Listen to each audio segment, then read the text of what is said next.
The Diamond Bolero STE Elite Black. I've been playing this guitar for the past 6 and something years. I'm gonna be a 7-year player of this guitar in September, October, or November. I don't remember the exact date of when I bought this guitar, but it's around there. So I've been teasing this for a little bit right now, but yeah, this is a 6-year player review of the Diamond Bolero STE Elite Black. So yeah, I've been playing this guitar for a very goddamn long time. In fact, the first video that I uploaded on this channel, you can see it right now, I used this guitar for that cover. So a USA-based company, this guitar is made in Korea. So yeah, let's start the color and the finish. Okay, so weird interruption before we talk about that here. I was gonna look the specs so I don't fuck this up, but for whatever reason, Diamond's guitar homepage only shows this. Like there's literally like nothing I can click here to see their catalog.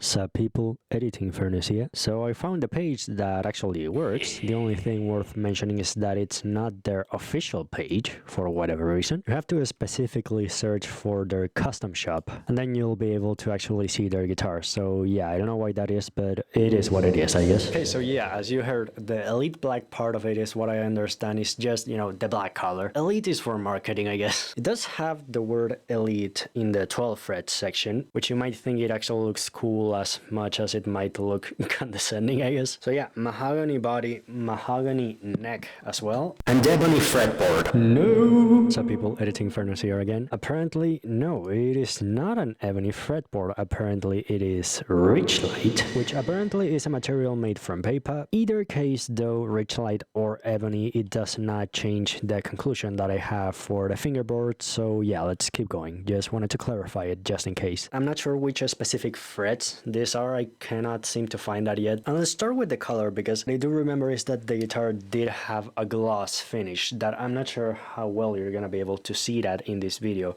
But the gloss is gone, and it's not because it didn't have it, it's actually because of the fault of the guitar tech that I took this guitar for the longest time too. Because I don't remember which product he used, but he used a cleaning product that actually just removed the gloss entirely. And to be kind of be fair to him, I also didn't notice until I learned how to set up my guitar, myself. I have a video on that, it was only a couple months ago. So yeah, this is supposed to be gloss. My specific guitar doesn't have it anymore because I guess you could call me an idiot on that. Although I don't really mind it that much, so yeah. But yeah, let's go from top to bottom. These are Grover tuners. Not sure if there's any more specific model after that. It has your Les Paul type headstock, and as you can see here, there is supposed to be a cover here, which I'm actually gonna get right now so you can see how it looks. Now this is where we're gonna start with a couple of negatives already. First, mentioning the tuners, now that we're on that part of the guitar. Tuning stability on this guitar, not bad, not great. If you own a Gibson, or you've played a Gibson, you know that thing where they're just cannot stay in tune. I'm not sure if it's because of the headstock and stuff like that, but this guitar has kind of the same thing where, especially the G string, it just, when it decides that it does not want to stay in tune, it just doesn't, regardless of if it's been set up correctly. I've had this guitar set up for more than just one person. There was the first dude, which is the person that I bought this guitar from and who I took this guitar to be set up for the longest time, and then a couple of months back myself.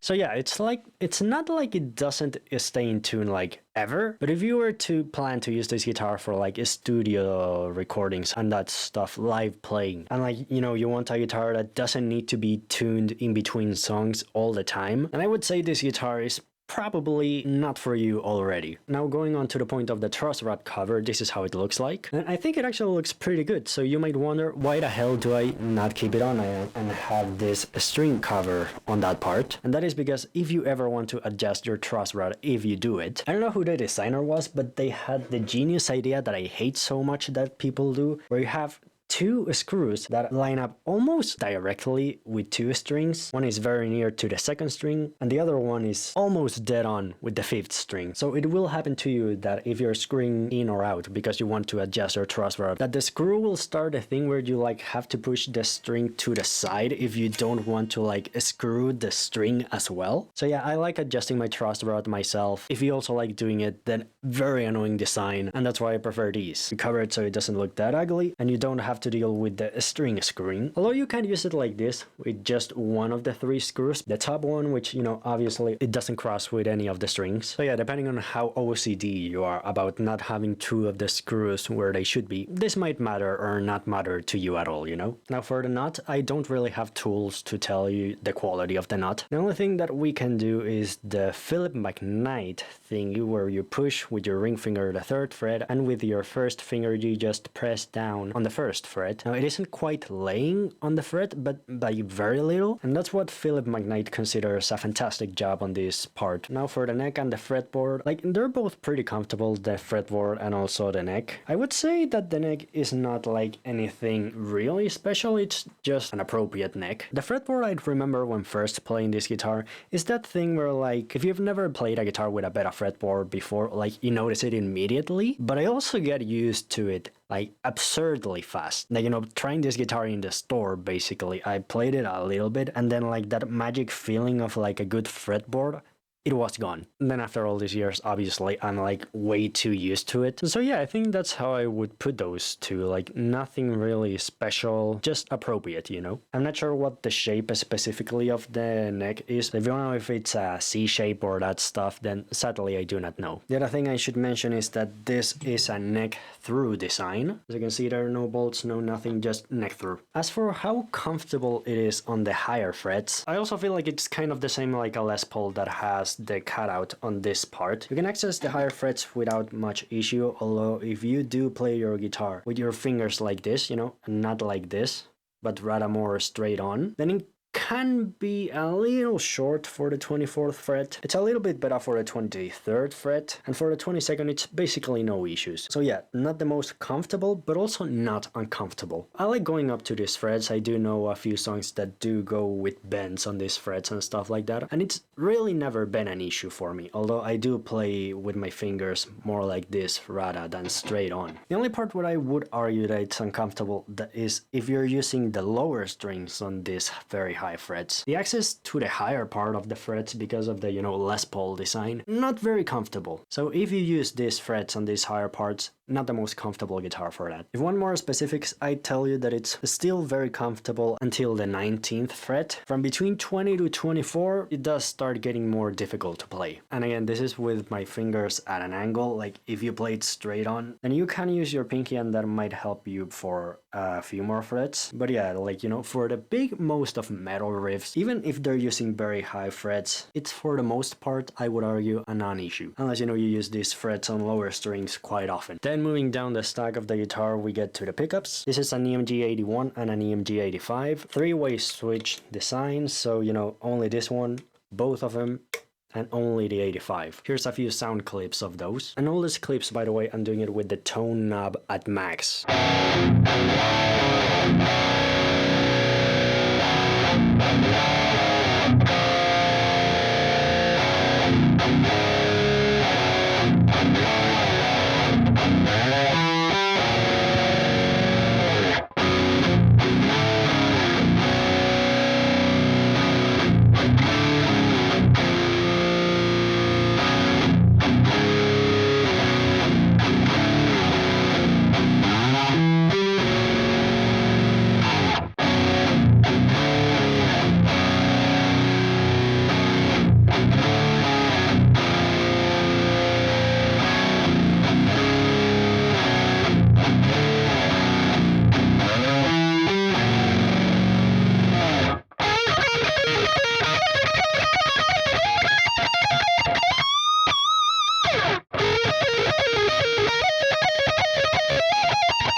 Okay, so yeah, those are some sound examples. Now the most important part though is how does it sound in a mix. For that I'll refer you to my video Spine Rearrangement. It's my own song that I made with a guitar tone, you know, specifically made also with this guitar. So there you can hear rhythm tones and also a lot of lead tones and how they sound in a mix. So yeah, for that ultimate test, go there, listen to the song and then come back here. Now one of the last things before we cover the biggest problem with this guitar, and also another little thing, is the bridge. For the bridge, nothing really too relevant to say, like it's a good bridge. You know, you can adjust the height with the screwdriver here. That's for the tailpiece. For the actual bridge, you have this little disc type of height adjustment, you know, the same ones that you find in a Gibson guitar. Then you can adjust how high or low the saddles are with a smaller screwdriver, and you would need to adjust them in between the strings like this, like through this part. I wouldn't say that this is the most comfortable way to be able to adjust your saddles, but like it's also not bad at all. Like, you know, you do have the space in between the strings. Like it's way more comfortable than having to take out these screws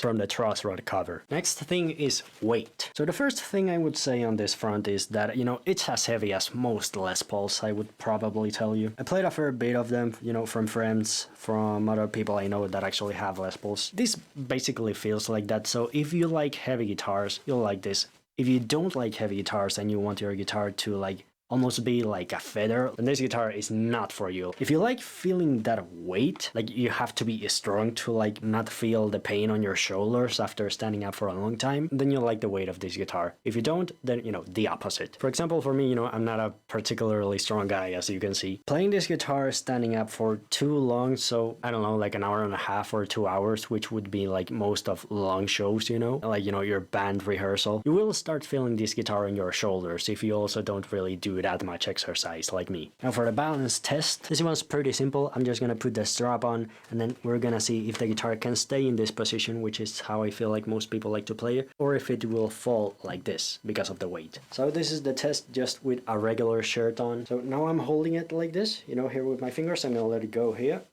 So it does fall a little if you do leave it, but you can definitely feel the weight more on this side. So like if I were to like just move, you know, I'm looking for it, you know, for it to fall, but like it will end up in this horizontal position, you know. So now instead of a regular shirt, I'm doing a wool coat. I think coat is the word, I'm not sure, so feel free to correct me for that in the comments. So here you go, holding it, letting it go.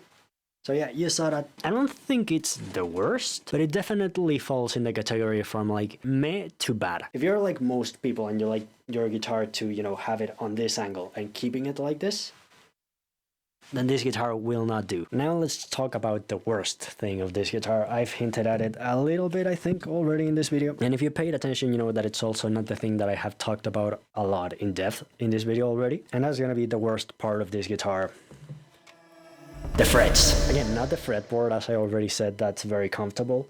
The frets, the metal bars. What I can tell you is that these frets are not smooth. As in, like, you know, if you slide a lot, if you do lead playing and you slide a lot through the fretboard, you're gonna feel it. Like, you know how some guitar players tell you to like take a guitar and then just simply slide your finger like this on the fretboard? Like, this is the sort of fret where you like really feel them, you know? Like, it's not gonna cut you, right? Or so might you think. I have cut the skin of my fingers because of the fret, because of playing too aggressive. If you play without being too aggressive, then I don't think the frets are that big of a problem. But if you're an aggressive player in the sense of like you really grip your guitar, like, you know, you want to be in control, you slide a ton. I have had injuries to my skin because of the frets. I think I might even have some pictures, so if I do, I will put them on the screen right now. And also to like not put this in a vacuum, my first guitar, which was a Freeman POS, and my second guitar, which was an LTD, and I don't know the exact model number, but it's like very cheap guitars. I would argue that these frets are comparable to that first guitar, the Freeman one. That guitar back in the day cost me about $75, give or take 10 or 15 bucks. I still had that guitar when I bought this guitar, and in comparison, like, I feel like the frets are very similar actually. These are only a little bit better. And then for my LTD, which must have been about 250 bucks, give or take 15 bucks, that guitar has better frets than this one. And now that we're on the topic of price, editing Fernus, with the knowledge of the actual custom shop prices, has joined the fight. Okay, yeah, so I actually have to enter here and discuss this part differently than I did when I recorded this video, because the price that I thought that this guitar went for new was $650, which was the price that this reverb listing has from Brian's House of Music and Fun. Now, I really hope that the actual price would be the $650 because like for $1,000, I feel like that's a little too much for this guitar in my opinion. First thing, that is not a cheap guitar whatsoever. $1,000 is a ton of money, and on top of that, even if it weren't a ton of money,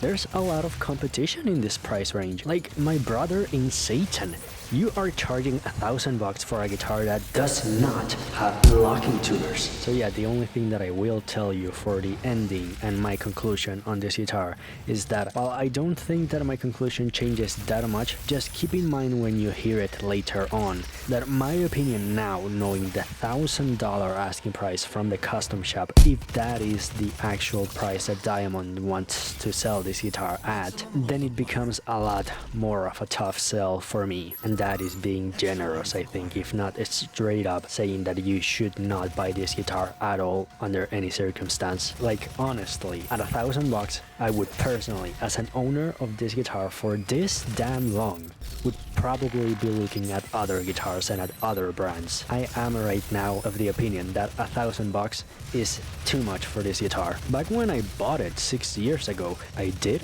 buy this guitar on a deal because it was the launch of Diamond guitars in my country. So like including taxes, including shipping, including all of the stuff that just jacks the price up, this guitar with the discount would have costed me $650 around there. Without the discount, it would have costed me $750. So at the discounted price, I feel like this guitar for what it gives you, it's way more justifiable. The non-discounted price though, I feel like it's a little too close to the $1,000 mark. Although again, to be fair, we're comparing prices that have shipping, taxes, all that stuff included versus the $1,000 that you have to pay in America. I do not know how much it would cost me to buy the guitar here today at, with the current prices, as the guitar is no longer available for purchase. But anyways, point is that at $1,000 or very near it, I feel like this guitar is a tough sell, and as I said before, I would personally look elsewhere, not at this guitar. Alright, that's about it. Editing Fernus out. Considering that this guitar cost me more than double that of the LTD guitar, this is the only part where I always felt like the guitar has been a disappointment, the frets. And at the same time, it's not the end of the world. Like a lot of people I hear say that they like to fight with their guitar when they play it, to feel like their guitar is kind of putting a challenge for them. So in that sense, if you're one of those people and you do like to fight with your fret, let's say, and I guess this is not gonna be a problem for you, but for most of you probably watching this, these frets are not good. And if you're a lead guitar player, I just lied a lot. I feel like for rhythm guitar playing, you can kind of get away with it. I have gotten away with it for the last 6 years. My first video I did with this guitar, as I already told you. And from then, I've done literally every video on this channel with this guitar. It's not unplayable, it's just certainly an area that for $650 I feel like the frets should have been better. They should have been smoother, and sure, you could buy the materials to try to smooth them yourself and all that stuff, but let's be real about that. Most regular consumers are not going to do that. So yeah, again, if you're a lead guitar player, I would personally push you away from this guitar. If you're a rhythm guitar player and you also fit on the part of rhythm guitar players where you have a challenge by playing your guitar, then I think you might probably be able to enjoy this. Also, talking about leads, so another point is that on this guitar, when you bend on the 15th fret of the first string, just a full bend, there's also a limit to how low you can have the action before your bend starts going mute. So if you're a player who doesn't mind having high action, not low, having the strings be somewhat to decently separated from the fret, then you'll probably not mind this at all. But if you need super low action, the strings being the closest that they can possibly technically be to the fretboard, then just take it from here. Don't buy this guitar. The action is not bad on this guitar, but for the price, I feel like you can also find better stuff. So yeah, that's my review of the diamond guitar Bolero STE Elite Black. First thing I would ask you is like, did I miss anything that you wanted to know? If I did, then do ask me in the comments, like, you know, if it's something that I just simply forgot and that I can answer you, then I will. But on that, let me know your thoughts on this guitar. Would you buy this guitar for that $650 price? Or is there other stuff that you consider a lot more before this guitar on this type of price? Sadly, I don't really have that much money to buy other guitars, but I would love to. So yeah, like if this video does well, and I hope it does, then hopefully at some point in the future we can check out other different guitars. But yeah, that's been it for me again. I hope you've enjoyed this review. This has been Fernus, and I hope you have a great day, and I'll see you on the next one.